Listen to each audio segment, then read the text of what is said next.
This episode of The Tech Sphere is brought to you by Private Internet Access. Pay only $2.91 a month US and get 2 years of secure web browsing. 5, 4, 3, 2, are you ready?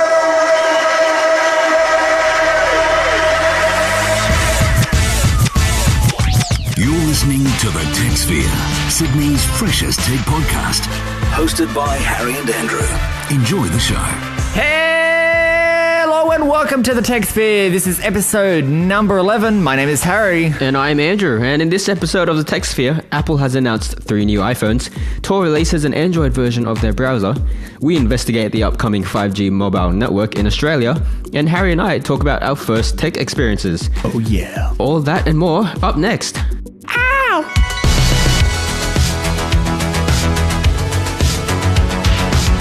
So as we're all aware, the dark web can be a scary place. Ooh. It's filled with assassins for hire, larger freedom of speech access. That's a scary thing. Yeah. And of course, it wouldn't be the dark web without it. Drugs, to name a few things. Are you speaking from experience, Harry? No. But, so firstly, if you want to actually connect to the dark web, you should always use a VPN and maybe, considering checking out our show sponsors, a slight little plug right there, PIA. Link will be in the show notes, of course. We do hope our listeners do not participate in such dark misery. Yeah.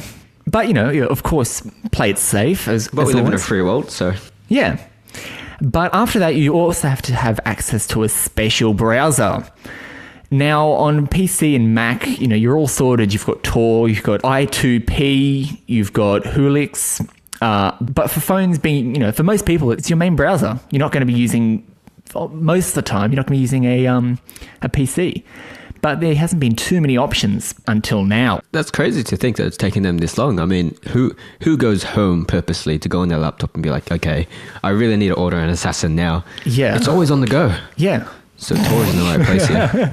Before we actually get started into this topic, Andrew, I'm just wondering, have you ever visited the dark web for whatever reason? I have not. In fact, I had, even though I've done no research on it, so that makes sense that I have no clue on how to access it. It's always been something that I've been curious about, but it's always come across as insanely dangerous and I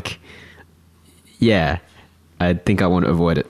Yeah, I can definitely agree with that. So Tor has actually released their own version of their Tor browser for Android. So it actually won't be released until early 2019, as Tor said in their blog, on the 7th of September. So it's got all the same features as the desktop version of Tor. So, being able to block trackers, which I think is very important. Yeah. Considering the kind of sites you may be getting onto. But I think the big question here is, what about if you're on iOS like you, Android? Android. I'm an Android now.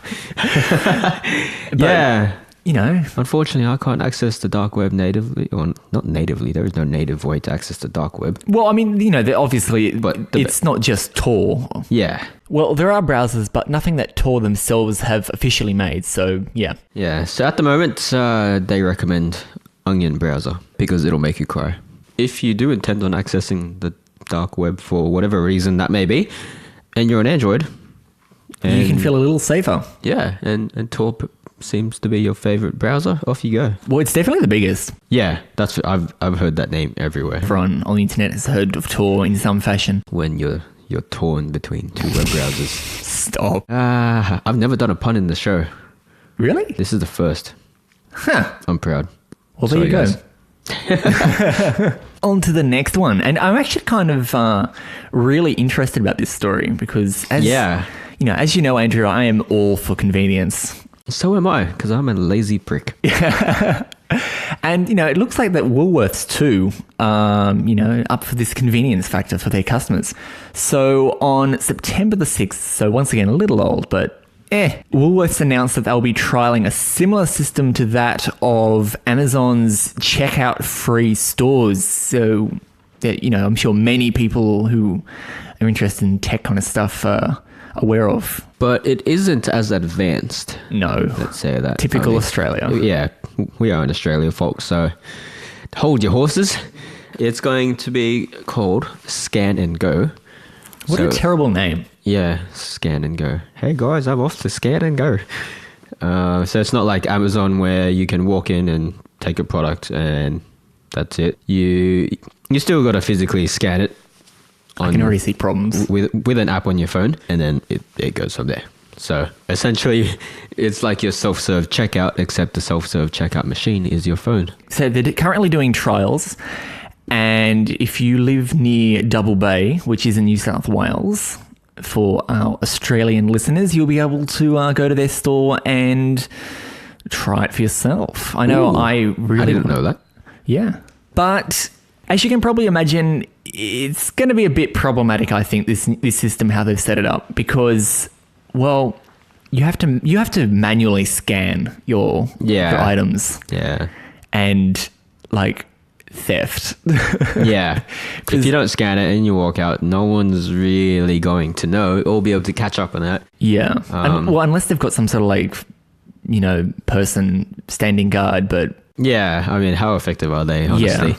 I'm not saying that they're not effective, but they're not effective. Sorry, guys, if you're a security person out there. Yeah, I mean, it's a great, I guess it's a great innovation. Yeah. Or at least a step that they're trying to make in order to move forward in the supermarket sort of environment. But I mean, with the whole scanning idea is it places a lot of trust in the consumer. Yeah, trust I don't think they can have. Yeah, exactly. And I mean, heck, if you're going to scan one item, you never know. It could be a strawberry and you might forget the needle that's in it. You might miss scanning out on that. We can't have strawberries, can we? Keep buying strawberry, folks. Just be wary. I guess we will, see how it goes, and hopefully Andrew and I will be able to give it a little trial ourselves. Buy my my monthly supplies of unhealthy food. I want chips. Chips. Talking about unhealthy foods, though, you should never eat an Apple product. No, don't eat. That was a horrible segue, but it works nonetheless. Apple has announced new iPhones. It is that time of year where people go crazy. I don't, because Talking about which, I've actually picked up a not new for me, a new iPhone. It's the product red iPhone 8, and I freaking love it. I bet you do. I mean, it's the exact same thing as the iPhone 6. It's just red and like a little bit faster, but it's cool. I like it. Red. I'm an Apple fan. Shut up. 3 new phones and an Apple Watch or an iWatch, whatever you want to call it. Apple Watch. Yeah. Don't you dare call it an iWatch. It should be iWatch. You have offended many people. So yes, there's the iPhone XS. XS? In excess. In excess? There's also the iPhone XS Max. These are terrible names. Yes, agreed. And the iPhone XR. I'm confused already. Yeah, the iPhone XS and the XX Max is their top tier phone for those people who have a large amount of money to spend. A large amount of money to spend. Highlight that sentence there. And then increase the font by 5 and then... oh my God. Yeah, so the iPhone XS Max is essentially what used to be called the Plus of the phones. They've decided to just change the name. Let's just get on with the specs. Yeah. The XS, it's got a 5.8 inch screen, so that's a nice size screen. It's not too big. So that's a Super Retina HD OLED screen. Yes. Why can't they just say something that's not long and wordy? Because it's got to be super. Super Retina HD. Anyway, it's also got an HDR screen, which, That's old now. Yeah, it's a thing. Ooh, thanks, Apple. Thanks, Apple. And it's a 2436 by 1125 pixel inch screen, and it's a 456 pixels per inch screen. That is quite a super retina indeed. Yes. And so it's slightly larger than an iPhone 8 or a Pixel 2 for us Android users. So, yeah. And also for the Max variant, it's a 6.5-inch screen, the Super Retina HD OLED screen. Why not? HDR, of course. A 2688 by 1242 pixel screen with a PPI of 456. And it's about the same size of an iPhone 8 Plus. And actually, I just I saw it yesterday at JB Hi-Fi, and it's did you? Yeah, both of them. And the iPhone XS Max is the same size as the Samsung Galaxy S8 Plus. And then there's the iPhone XR.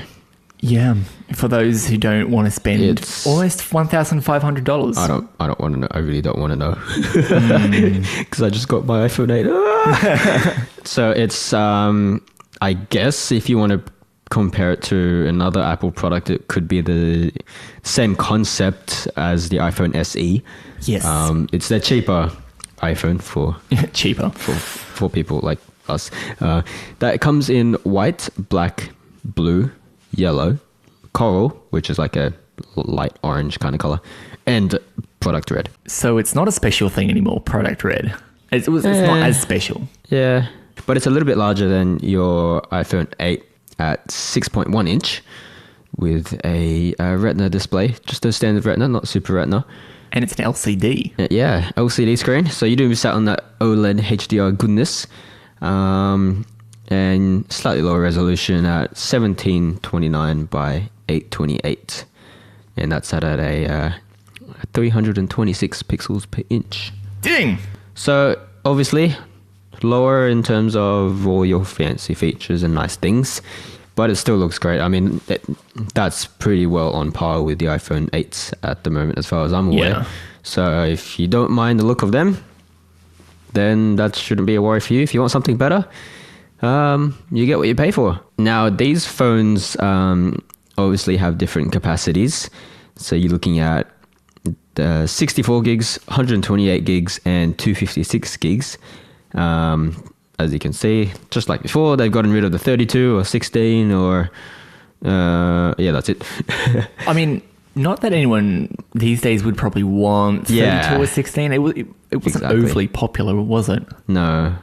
Unless you wanted Not an really. iPhone and then you didn't want to pay the price. And then, Yeah. But then... Then they don't deserve iPhones. Simple as that.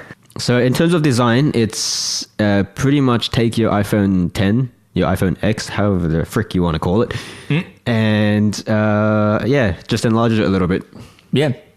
And with new colors and whatnot, a little bit fancier. Looks cool. I would, yeah. I'm saying to myself that as much as I like them, I don't want them because it doesn't have a home button. But really deep down, I don't care. I just want it. But I'm sad because I bought this one because I'm impatient. Yeah. A true tone display though, that's awesome. Yeah. And the A12 Bionic chip. Which is Apple's way of saying it's slightly faster. Yep. I guess. New phone, slightly better performance. Surprise, surprise. 4 gigs of RAM. Could have more, but I guess it's enough for what they use. I mean, to be fair, the operating system is quite efficient.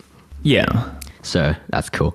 But something that is cool is the 8-core neural engine. That looks really, really cool. Yeah, with machine learning processor. Yeah. So this helps along with augmented reality. Yeah, pretty much that. And also actually is a good driver behind, if you guys are aware of the new measure tool that that they've introduced. And it's actually on the iPhone 8 that I got. I've just discovered it last night, to be honest. It is crazy accurate. Like, holy crap! I took a measuring tape, and measured point to point, and it was spot on to the mil. That's good. So it was. I mean, I'm sure the different circumstances will take place in how you hold the phone and whatnot, but. As far as it goes, it's if you want a good estimate, I wouldn't build a house with it. Or would I? the Apple House. Imagine Apple would. Oh, imagine that if Apple built a house, they would be like, oh, well, we're not going to give you any tape measures. You're going to use iPhones and that's it. Oh, they would so do that, wouldn't This they? season on the block, sponsored by Apple. Oh, don't do that blog, please. Please don't do that. You're already terrible. Let's talk about prices because we all want to know those. I don't want to talk about prices. Do we have to? Yeah, no. If you guys are really interested, you can look it for yourself. Yeah. Okay, we should probably mention it. Yeah. Well, you can already buy the phone. It's out. So People have already gotten it. I'm But jealous. if you really want one, they start. Sit down, everyone. I hope you're all sitting down. If you're on a bus, if you're on the train, Hold whatever, on to wherever something. you are, hold on to something nice and tight because you're going to be paying from, not upwards of, from 1,629 Australian dollars for the iPhone XS. And if you want to get the iPhone SX Max, you can go from 1,799 Australian dollars from. Ouch. And that would be, I assume, from the 64 gig. Yeah. So you're probably looking at over $2,000 for the 56 gig. But if you're a little cheapo and you don't have that much to fork out, but you still... I wouldn't even say if you're a cheapo. No. If you just don't want to... Like, all right, iPhone XR from 1,299. Oh, man. This is not fair. I mean, iPhone XR doesn't seem too bad. Yeah, it doesn't. I think I would be fine with that. Yeah. I mean, I don't mind the hope color. so. I mean, yeah. Well, in terms of colors, I don't really care because I'm just gonna wrap it in a skin from D brand. Not sponsored. Not sponsored. Not sponsored at all. No, I love you, D brand. Yeah, no, true. Or a case. Yeah. Yeah. You got a very good point. And because it's got everything else pretty much. It's got 12 megapixel camera, 1.8 f aperture thingy, words. An 7 megapixel front camera with true depth and Face ID. No optical zoom, but I mean, it's not the most important thing in a camera. Yeah. At least for phones. Phones, yeah. Optical image stabilization, it has got that, so that's good. 1 meter of water resistance for up to 30 minutes. Wireless charging, dual SIM support as well. Yeah, I mean, doesn't seem too bad. Yeah, and in Australia, you can pre-order yours from the 19th of October. If you're looking for a new phone, don't want to spend as much as the iPhone XS Max. Gosh, they're a mouthful. It is. Oh, what were they thinking? Steve Jobs, come back, please. Anyway, that's enough on iPhones. Yeah, I think one more thing to mention though, they have released the Apple Watch 4th gen. Oh, okay. No, I was never really interested in smartwatches, but this kind of sounds interesting. Yeah, I love it. So let's talk about the curved screen because it's good. It's nice. Their displays are a little bit larger, a little bit more edge to edge, like the whole trendy thing these days. Yeah. And it's I saw one in person actually. Ooh, did you? It's really nice. Did you get to touch it? I did. What did it feel like? Amazing. I need one. Yeah, no, the display is really because like I've still got the Series 1 and it's going great. Battery life is absolutely great for some reason. Maybe I jinxed it. It's like the display is a lot brighter, a lot more vibrant, larger, which is nice. And overall, it's just I try not to be an Apple fanboy here, but it's just designed so greatly. Yeah, Apple does have a way with design. I'm all about aesthetics, so yeah, I don't care about functionality. Which is why I'm an Apple fan. The interesting thing that I really like is the new health features. Yeah. So it'll be able to detect falls in heart rate and all that kind of stuff, and display notification for you to contact a doctor which is, Yeah. I think, a good thing to do. Keeping an eye out for you. It'll also be able to scan your heart rate in the background, for like low heart rate or any kind of like heart problems, which, is important. Yes. So it's definitely helpful. Actually, on that, when was this? I think about 2 years ago when I went to see my doctor. Because I do have, it's better, I don't know. Did-ish have a heart condition. And he was like, it'll be good over the next week if you could check your heart rate quite regularly. And I'm like, do I have the right tool for that? Thanks, Apple. Thanks, Apple. Making recording it easy. And it's really accurate. Because I got a what do you call it? A blood pressure monitor at home, which monitors my heart rate. And it's like within 1 or 2 beats per minute within range. Yeah. So That's good. yeah, no, it's definitely great. If you have a heart issue, then maybe consider. No, I don't know. But yeah, actually, another great thing though, not only heart rate, is that it will be able to measure electrocardiograms or ECGs. Yeah, it's the first Straight from over the your watch. counter. What the heck? Yeah. That's crazy. So Like, normally you have to get like a big machine or something to yeah, be able to measure that kind of thing, but now it's on your hand. yeah, How good. that's Like, going to be, I think, maybe not revolutionary, but definitely game changer. yeah. Yeah, all the more reason for me to get one. Breathe in, breathe out. Put your hand into your pocket, pull out your iPhone, and drop it on the floor. Come join Android. Sponsored by the Harry for Android Party Sydney.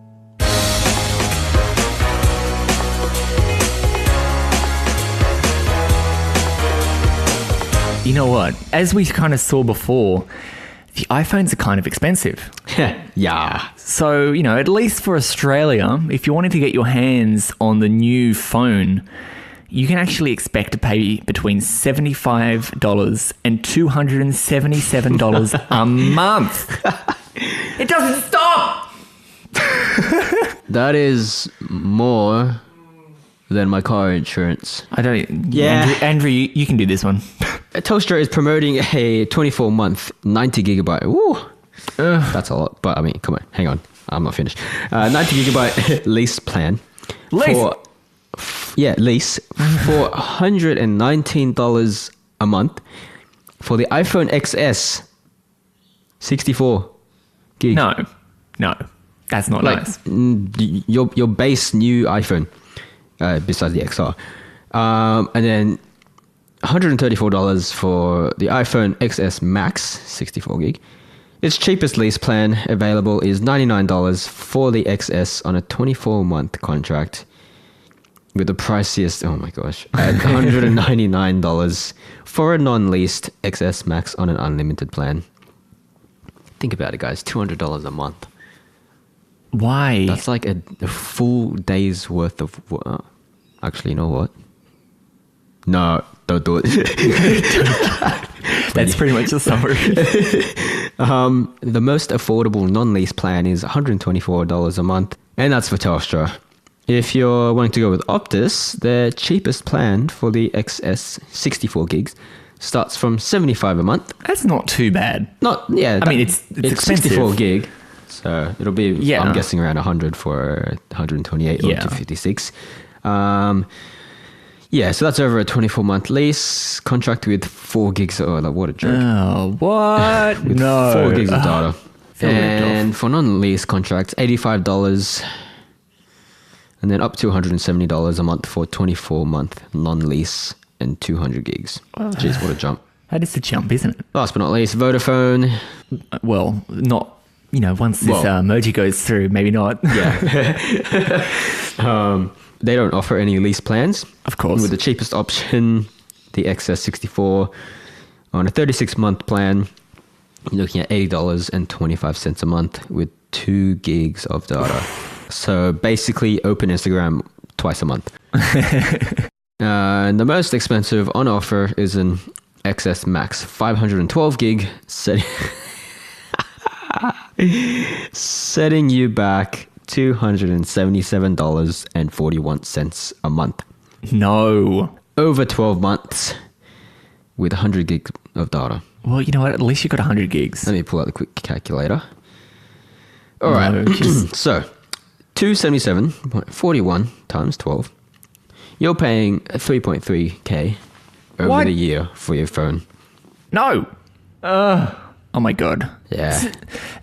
This is why I don't like 1, Apple, and 2, Australian telcos. Moving on to our next story, actually. Telstra, as expensive as they are, we can't blame them for being the first in Australia to have 5G up and running. Yeah. So, let's talk about 5G network and move away from all that Apple there. I'm sick of Apple. So, Telstra will be taking a big leap into being the first ones in Australia to boast the new 5G network. That shall be fun. That shall be nice and quick. Which we do hope to see the other companies follow closely. And I'm sure they will. Releasing their own. Telstra's head of innovation and strategy said, "We were downloading movies on 3G in hours. Now we're downloading movies in minutes. With 5G, it'll be seconds." Oh my God. That is a freaking big statement to make. I mean, that is also with probably maybe 100 people on the network. Yeah. So maybe not seconds or minutes. But it'll be pretty cool. My internet is still downloading it in hours. This Alright. thing's going to be faster than NBN. Yeah. Think about that, guys. Yeah. It's faster than NBN. When wireless technology is quicker than wired technology. Because the government is just too cheap. What? Who said that? Yeah. But so actually, Telstra has actually been testing 5G live since March. We're having the first towers switched on the Gold Coast for the Commonwealth Games. So it's been proven. It's not some myth that will happen in the future. It is up and running. That would have been a very good test. Yeah, especially with the Commonwealth. The amount of people. Yeah, exactly. So good to see. Hopefully they got some good numbers from it. And 5G, here we come. And Telstra state that there are many amazing uses for this new, faster than ever network, which is always, of course, what happens when you get something that's quicker. Yeah. But I think they were kind of suggesting that one of them would be the potential to have network-enabled drones. Uh-oh. Allowing the pilot to control multiple devices from the one controller. Oh, that's cool. Which is, as with all technology, it's good when it's in the right hands. Yeah. So obviously in this kind of situations, it would be mainly for search and rescue operations, bushfires, car accidents, crashes, whatever. We hope. But it's not going to happen. And if you did want to do other things, just remember Tor is available on Android. So, but don't forget your VPN. Yeah, PIA.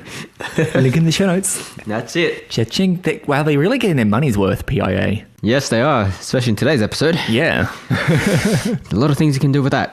You know what? I think with that, we need to pay some bills. Don't you think so, Andrew? Andrew, we've all been in this situation, surfing on the web at home, at work, or on the go. But while we're busy watching YouTube clips, someone else could be watching us. That's right. While connected to public Wi-Fi, there could be anyone spying on you. And it's easy as that. Even on your home Wi-Fi, your ISP can tell what you're looking at and when. However, we have a solution for you. And that's private internet access. PIA is a simple-to-use VPN service that provides state-of-the-art multi-layered security and privacy. It can allow you to browse the internet privately and securely, hide your IP address from the real world, and even supports torrenting. All this on up to 5 devices simultaneously. They have over 3,000 servers in 28 countries, which even allow you to unblock sites while traveling. Simply follow the link in the show notes below and sign up for 2 years of secure internet browsing for only $2.91 US a month. And if you're not happy, you get a 7-day money-back guarantee. Wow, that's pretty good. It's available on Windows, Mac, iPhone, Android, Linux, and Chrome. To get PIA, follow the link in the show notes. Always remember, kids, use protection. So, Andrew, as I'm sure, whenever you type in to, the internet, all that kind of stuff, you're always putting in the dub, or as the old people like to call it, to shorten it a little bit, or, whatever. The World Wide Web. The World Wide Web for everyone. who doesn't know, or yeah, I don't know. If you don't know, then you wouldn't be able to be listening to this. Yeah, pretty much. So, welcome to the internet, guys. Yes. But for Google, at least, they don't want to have the subdomain www anymore because, well, let's be honest, it's not really needed. Yeah, it's a bit redundant these days. So from their latest, in their preview version of Google Chrome, they will no longer be displaying the www subdomain, which, yeah, that's... Yeah. People are getting mad, of course. I remember reading a little bit about it, and yeah, people were getting mad. I don't really see why. Yeah. It's kind of just a thing. People are afraid of change. Simple Yeah. as that. But yeah, Google's getting rid of that because it is redundant. No one's using it. No one says it. Everyone's too lazy to say it and type it. But yeah, there has been a fair bit of backlash. And the main concern is for hackers or like malicious or phishing software, which I guess is, yes, it definitely is a point to make. If you're really worried about it, then maybe you're just not really keeping track of the sites you are visiting. Yeah. From the audience out there, people have been saying that their main concern is that there are plenty of websites out there that try and mimic other legitimate websites, but the main difference is that they don't have the www. So by removing it, you kind of remove the process of elimination to be able to say, okay, that website is real and that website is not. And yes, it can be dangerous. Say you're on a banking website and you go to www.anz.com.au. Yeah. You go to the website, you do online banking, you pay your assassin, off you go. Life is good. But if you somehow end up on just anz.com.au, it could be a completely different website that looks like ANZ, but is just hacking in your details as you type it in. So instead of you paying the assassin, they pay the assassin to kill you, you know. You're seeing where this is going. So Yeah. there is that possibility of danger there. As I said, I guess at points we do have to realize that we got to be careful of our actions that we take. But, you know, if you don't like this, thankfully there is an option to disable this feature. So if you want it back, you can have it back. There you go, people. Enjoy your 5 minutes of realizing it's back. And yeah. People. Change is coming, for the better or for the worse. We just got to embrace it. But talking about change, Yeah. NBN is got a lot to give back to people. Yeah, money's going the other way. Yeah. So for anyone who, you know, who's been fairly close to getting their NBN installed, I haven't, not yet, not till like mid next year, but anyone who has will probably have missed appointments from NBN, which is frustrating for you. You know, you have to wait around and then they just say, oh, sorry, couldn't come or whatever. Yep. Which is annoying. NBN will actually have to pay $25 per missed appointment. The $25 are going to the telecommunications companies as part of an agreement with the competition regulator. Good old ACCC. Yeah. Got our back.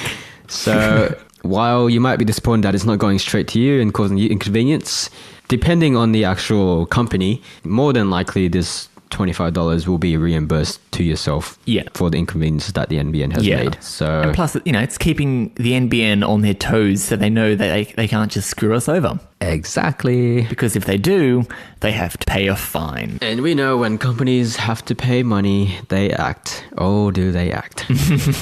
So, yeah. Hopefully that means in Australia at least that this is so sad to think. Why are we so behind? Hopefully they're on their feet, they're working around and getting these lovely internet connections done and dusted as promised by whoever like 3 years ago. Julia Gillard. Oh, that's right. She was the first to bring it up. That's right, yes. Wow. How far it's changed since then. What's that, like 2012? 2013? Yeah. Far out. 5 years. I remember I was eating Chinese at a Chinese restaurant when she said that. Ooh. Yeah. Discussion time. So we're going to have another discussion time because we do love a good discussion time, as we've mentioned on the show before. And this time we're going to be talking about what was our first piece of technology that we ever touched, because, you know, we loved looking back and reminiscing about how we came to be now in terms of technology, absolutely. at least. Where did it all begin? What about you, Andrew? How did you start? How did I start? I managed to get my hands on a nice little Toshiba laptop. Oh, Toshiba. That was, I think it was an ex-laptop from my dad's work, and they were throwing it out. So my dad was like, here you go. Here's technically your first laptop, so go wild. And I was like, oh my gosh, I have a laptop now.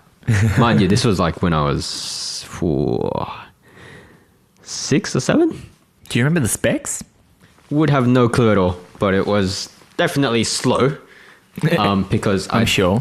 Definitely remember it being slow at the time. So I'm sure by today's standards it will be painfully slow. Yeah. Oh, it's like just using any piece of old tech. Yeah. By today's standards, it's super slow. Hearing that hard drive spool up. And yeah, so that was an awesome little thing. I mean, I've never really touched a laptop before, like, or heck, any piece of technology really. And from there, I was like exploring Windows XP and all its greatness, playing Minecraft, playing pinball, playing, you know, what else was there? Solitaire. Oh, Solitaire. That's a throwback. When the internet wasn't a thing in my knowledge, and that was enough to entertain me. Oh, those were the days. Those were the days. Yeah. How about you, Harry? Well, about when I was born, my dad, he bought one of the really old Apple computers. So he bought the Apple Macintosh Performer. So he's an Apple fan. Well, at least back then he were. That was a really cool thing. Like, so it was originally released in 1995, so that was just a little bit before me. I think he got it just as I was born, so it had already been out for a couple of years. But Nice. I remember he always used to, like, you know, we'd always used to sit down and, you know, because one of the big features of Apple computers, particularly back in the day, was they would have the text to voice translator thing. Ah, yes. So, like, and I remember we used to call the computer Rod. I don't know why, we just did. Rodney. And then what would happen is he used to just, you know, I would say, you know, oh, hi Rod, how's it going? And he would type into the computer, oh, you know, hello Harry, I am well. You know, a whole lot of different things, and we just like to have these little these conversations in inverted commas. Just, you know, like this? I always thought it was the computer talking to me, but it was actually just my dad. Hello, Harry. Oh my God, Rod, you're back from the dead. Rod is back. Surprise, Max can still do this. Yes. Wow, no, that's great. Definitely, yeah.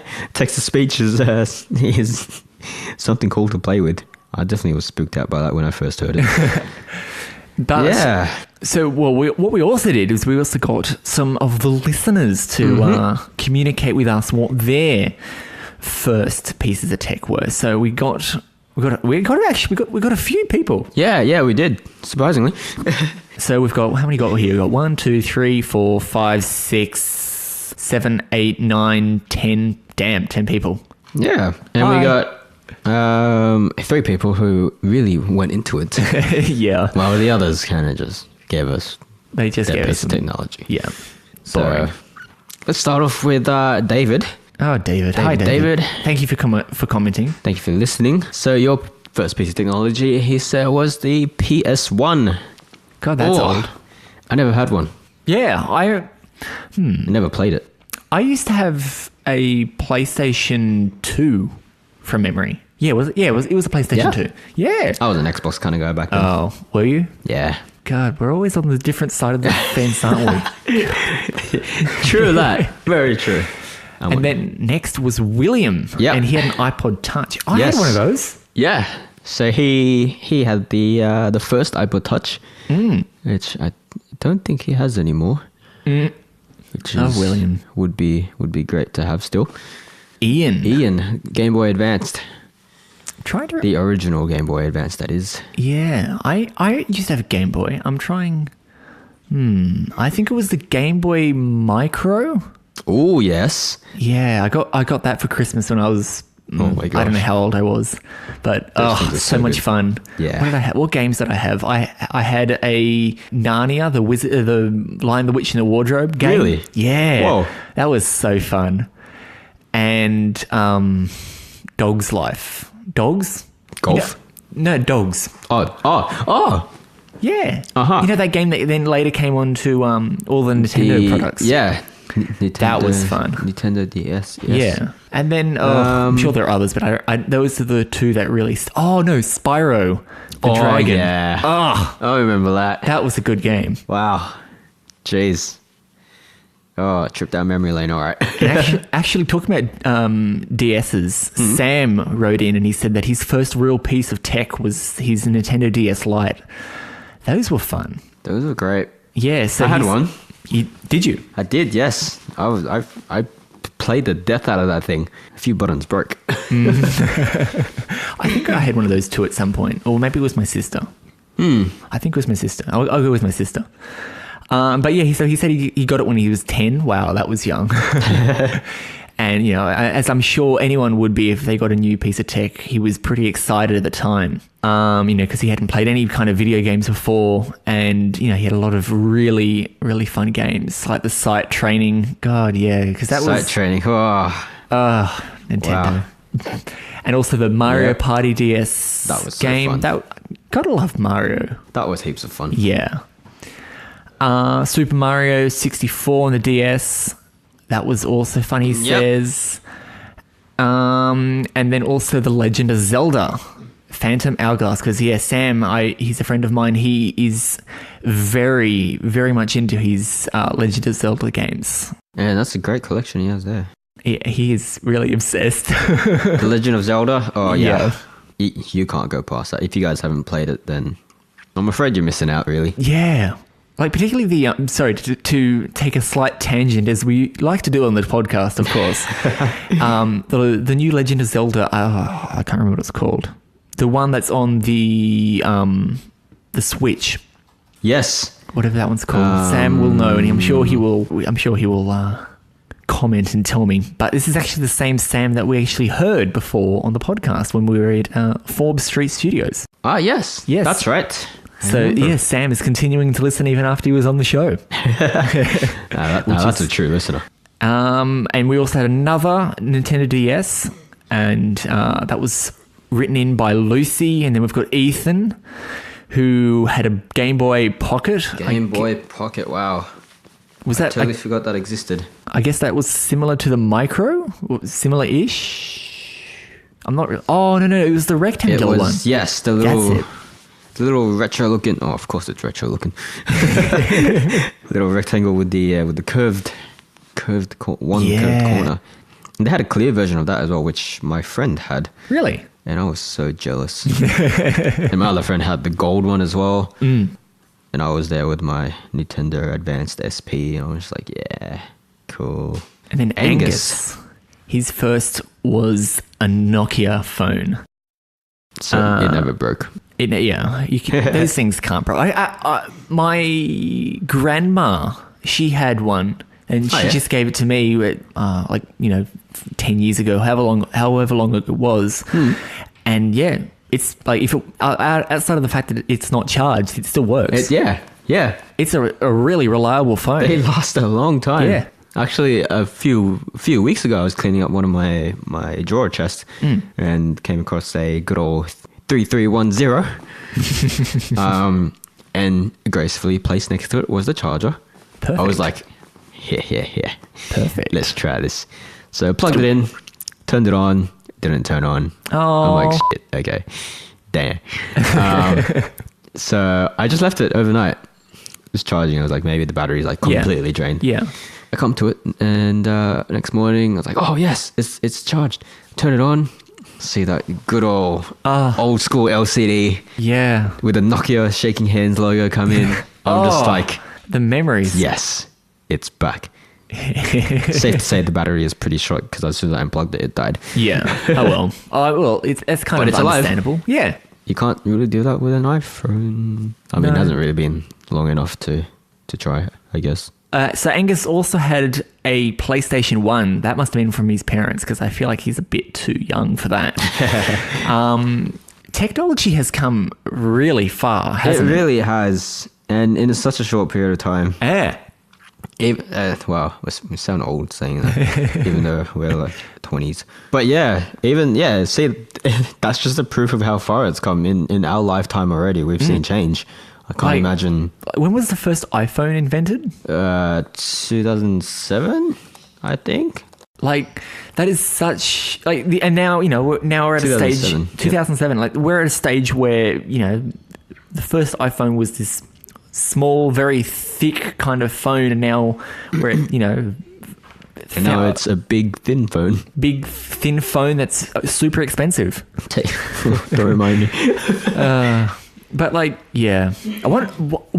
I've always wondered is, where do you think technology is going to go? I think that is almost impossible. It is question to answer. I think it's definitely going to go in a direction that would be beneficial for us. Definitely beneficial for us, but that doesn't go without having its definite dangers. Yeah, as we discussed in the artificial intelligence episode. Yes, indeed. So it's going to be interesting. Time can only tell. Yeah, definitely. And that's it for episode 11 of the Tech Sphere. Oh, thank you for joining us in our double digits episodes. Double digits. We're finally there. We finally made it. Apologize for any large breaks in between episodes, but good things take time. Yeah. So thank you for listening. We can't see you, but hope to catch you around in the next one. Yes. And I'm Andrew. And I'm Harry. And this was the Tech Sphere. Bye.